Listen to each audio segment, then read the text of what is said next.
Imagina que mañana desaparece el fósforo del mundo. No el elemento químico en abstracto ese que ves en las tablas periódicas.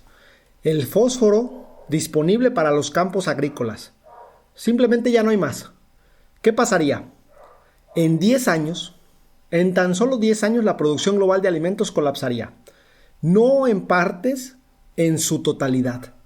Porque ninguna planta viva puede fabricar proteínas, almacenar energía, ni dividir sus células sin fósforo. Es tan fundamental como el agua y tan irreemplazable como el sol. Ahora, a diferencia del nitrógeno, que podemos capturar del aire con la tecnología adecuada, el fósforo no lo podemos sintetizar. No hay máquina en el mundo que lo produzca. Solo existe en un solo lugar: las rocas fosfáticas que llevan millones de años bajo la tierra. Y las estamos consumiendo a una velocidad que debería mantenernos despiertos por las noches.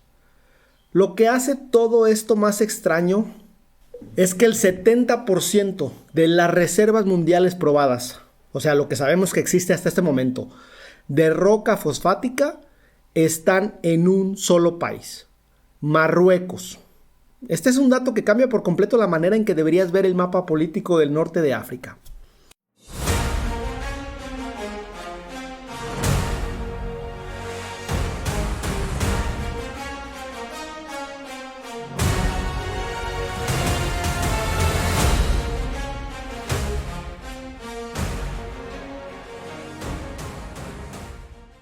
Hola, qué gusto saludarte. Soy Olmo y esto es Podcast Agricultura, el podcast que te ofrece una mirada diferente al agro.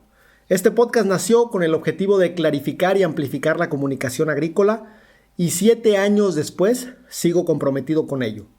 Este podcast es para profesionales agrícolas que saben que estar informados es una ventaja competitiva. El tema de hoy es el fósforo como recurso finito para el agro.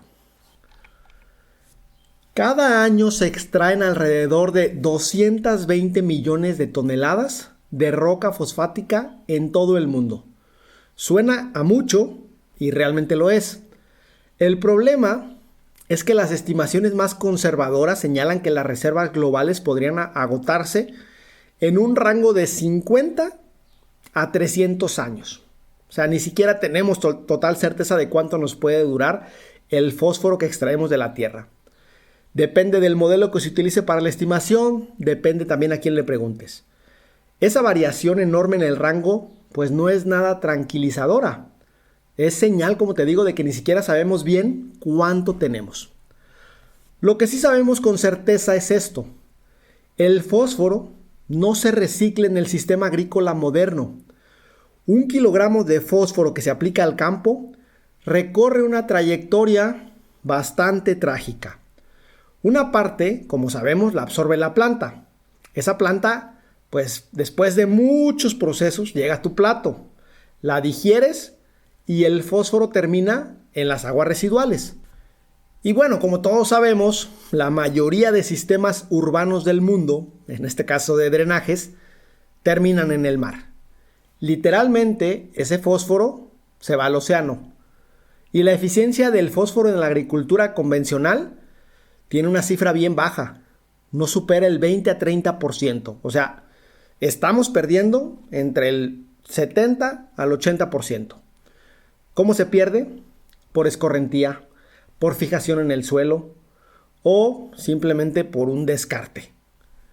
Ahora, multiplica esto por 8,000 millones de personas y por una demanda de alimentos que crece año con año, especialmente en países emergentes con dietas que están incorporando cada vez más proteína animal, que es notoriamente ineficiente también en términos del uso del fósforo. El punto donde todos debemos poner atención en este caso es: no hay sustituto. El nitrógeno, como ya te comenté, tiene la síntesis Haber-Bosch. El potasio tiene yacimientos, pero estos están distribuidos por más continentes, por más países. Y el fósforo pues no tiene reemplazo tecnológico. Es geológico, es finito y está concentrado geopolíticamente de una manera que debería de preocuparnos, mucho más de lo que nos preocupa actualmente. Y luego está la paradoja más importante.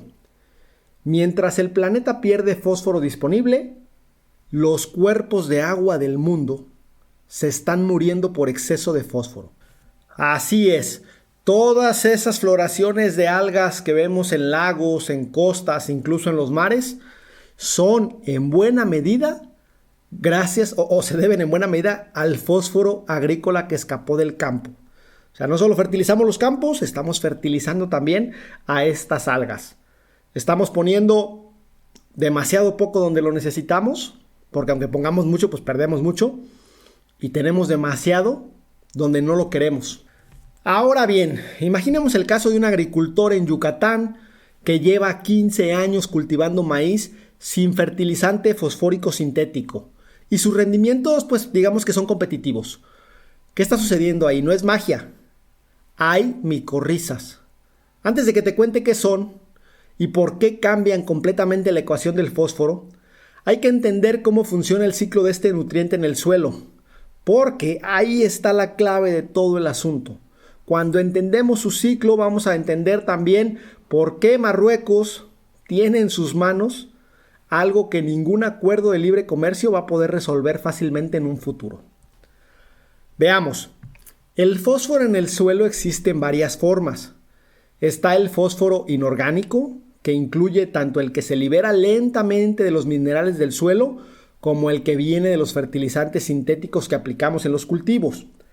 Y también está el fósforo orgánico, atrapado en la materia orgánica, pues, que son restos de plantas y microorganismos.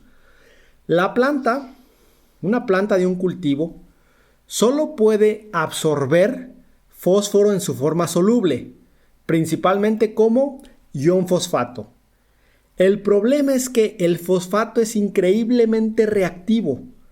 Se une rápidamente al calcio en suelos alcalinos y al hierro y al aluminio en suelos ácidos. ¿Y qué pasa cuando se une con estos elementos? Pues se vuelve insoluble. La raíz no puede acceder a ese fósforo. Aquí entonces hablamos de un tema de fertilización específico. La raíz de una planta tiene un alcance muy limitado. La zona de absorción activa es apenas de unos milímetros alrededor de cada raíz. Conjuga eso con el hecho de que el fósforo se mueve tan lento en el suelo que la planta simplemente no puede cubrir la demanda moviéndose hacia él. El fósforo tiene que llegar hacia la planta. Bueno, eso es exactamente lo que hacen las micorrizas.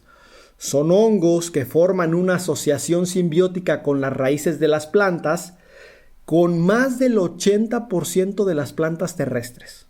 O sea, esto incluye a muchísimos cultivos.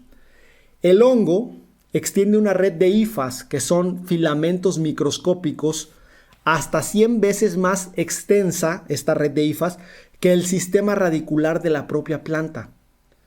Esa red llega donde la raíz no puede llegar. Esa red solubiliza fósforo que estaría bloqueado de alguna otra manera y lo entrega a la planta. Claro, en la naturaleza ustedes saben que nada es de a gratis. A cambio, la planta le da al hongo azúcares que produce gracias al proceso de la fotosíntesis. Es un intercambio perfecto, porque si hablamos de perfección, pues solamente hablamos de la naturaleza, que lleva 450 millones de años funcionando. El problema, como todos ustedes saben, es que la agricultura industrial moderna pues destruyó sistemáticamente esa relación. Empezamos con el arado. Pasas el arado por el suelo, ¿qué es lo que hace? Rompe las redes de hifas. Luego, el exceso de fertilizante fosfórico también es un problema enorme. ¿Por qué? Porque le quita al hongo su ventaja competitiva.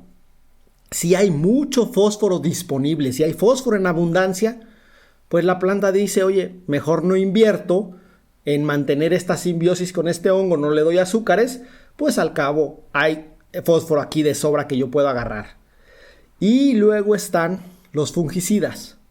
También ciertos herbicidas que reducen drásticamente las poblaciones micorrízicas.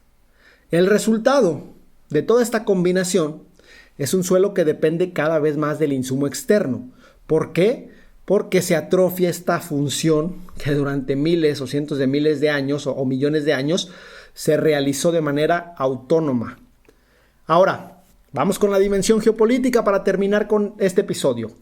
Marruecos controla entre el 70 al 72% de las reservas mundiales probadas hasta el momento de roca fosfática, principalmente en el Sahara Occidental, que ahí es un temazo. Si se meten al tema del Sahara Occidental, si les gusta la geopolítica, les va a apasionar porque es un territorio muy, muy extraño. Es un territorio cuya situación política está en el limbo, literalmente. Y en Marruecos, la empresa estatal OCP Group es por lejos el mayor exportador mundial de fertilizantes fosfatados de todo el planeta. Países como India, que necesita enormes volúmenes de fósforo para alimentar a su población, dependen estructuralmente sí o sí de esa sola fuente. Europa importa más del 30% de su roca fosfática de Marruecos también. Cuando los precios del fósforo, en este caso del fosfato, se dispararon en 2022 por un tema ahí geopolítico, junto con el resto de fertilizantes, en el contexto de esta guerra que todavía sigue entre Rusia y Ucrania, pues varios países de África y el sur de Asia enfrentaron una crisis de acceso real al fósforo. No una amenaza teórica de pizarrón, una crisis real. Escasez de fósforo o de fertilizantes fosfatados para el campo. Es por esta razón que la Unión Europea incluyó al fósforo en su lista de materias primas críticas desde 2023. Y China, que también tiene ciertas reservas significativas, no como Marruecos, pero pues también tiene un volumen importante, lo que ha hecho con el paso del tiempo es imponer restricciones a la exportación, especialmente en momentos críticos. Dicen, esto no lo puedes vender fuera, ahorita hay problemas, nos quedamos con nuestro fosforito y aquí lo utilizamos. Entonces, el fósforo es un recurso estratégico mundial de primer orden. Y con todo este contexto, pues el hecho de decirles que en campo la solución más eficiente sigue siendo trabajar con los procesos naturales del suelo, como recuperar la actividad micorrízica, reducir la labranza, incorporar materia orgánica y ajustar la aplicación de fertilizante a lo que el cultivo realmente necesita en cada etapa y no echarle de más. Pues no les estoy hablando de un tema de romanticismo agrícola, no estoy hablando acá de una utopía, les estoy hablando de la respuesta más económica en términos de sostenibilidad a largo plazo para un problema que no sé si veamos nosotros, pero que va a ocurrir en algún momento. A ver, igual y esto pasa como con el petróleo, que tenemos unas ciertas reservas para 100 años o no sé cuánto y de repente encontraron otro yacimiento que nos da otros 100 años. Podría pasar. 3 datos curiosos para terminar el episodio. Primero, los huesos humanos contienen fósforo. Cuando cremamos a alguien, los restos contienen cantidades recuperables de fosfato. De hecho, Suecia y varios países europeos están desarrollando tecnologías para recuperar fósforo, pero no de humanos, de las aguas residuales de los humanos, porque pues han entendido que cada porción de fósforo que se pierde hacia el océano o hacia el basurero es pues un recurso valioso que no vuelve. Segundo dato, la isla de Nauru, en el Océano Pacífico, fue durante décadas uno de los países más ricos del mundo por habitante, gracias a sus depósitos de guano fosfático. Les voy a hablar de guano en el siguiente episodio, está bien interesante. Para los años 90, habían extraído prácticamente todo. Hoy Nauru es uno de los países con mayores tasas de obesidad, diabetes y dependencia de ayuda externa del planeta. Esto es una parábola perfecta sobre lo que implica consumir un recurso que tienes, un recurso no renovable, acabártelo y no construir nada a partir de él. Y por último, la escasez de fósforo durante la Primera Guerra Mundial aceleró la investigación de fertilizantes sintéticos en Europa. La Segunda Guerra Mundial, paradójicamente, hizo lo mismo con los fertilizantes nitrogenados. Cada crisis de recursos ha empujado un salto tecnológico. Hoy estamos en el umbral de una crisis parecida con el fósforo. Y los saltos que se están dando, como la recuperación de las aguas residuales, o sea, del fósforo que tienen las aguas residuales, como el uso de bioestimulantes a base de hongos micorrízicos, como la agricultura de precisión para las dosis más exactas, pues justamente es parte de esta conversación.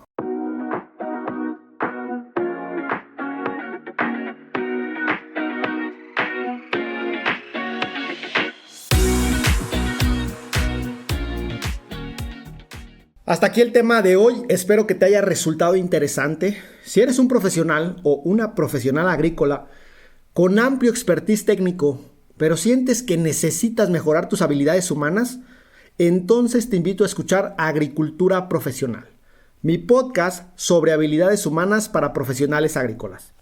Porque el agro avanza cuando su gente también avanza. Hasta luego.